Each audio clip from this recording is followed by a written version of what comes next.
It's time to understand types of evidence.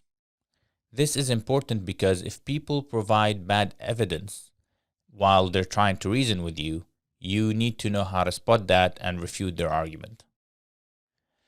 The main two types of evidence you will often encounter are anecdotal evidence and empirical evidence. Anecdotal evidence is based on very limited personal experience, which is then highly generalized in order to present a reliable fact that you can deduce conclusions from. It is biased, it is usually based on a single few observations, it doesn't follow the scientific method, and therefore it is highly unreliable. The second type is empirical evidence, acquired through observation or experimentation studies that are scientifically designed and usually performed on large sets of subjects.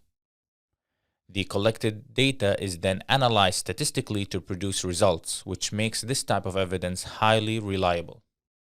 Consider the following arguments and underlying evidence of each.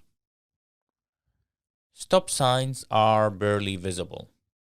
Yesterday, I saw a driver who didn't see a stop sign, kept going and crashed into an incoming car.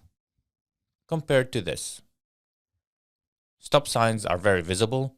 The stop sign installed on Farm Street has reduced accidents there by 80% from last year.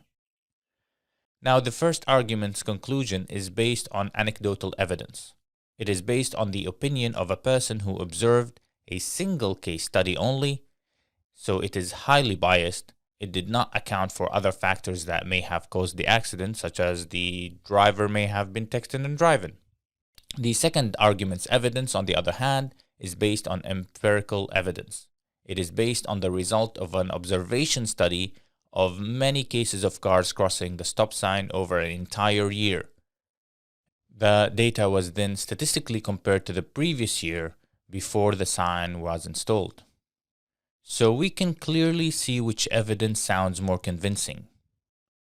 Even though admittedly, the first evidence is more dramatic, more interesting. You probably want to know what happened after. Did the driver survive? And that is contrary to the second evidence, which sounds no different from any other boring statistic. But now we have learned to look past the interest and the drama and instead focus on the strength of evidence provided.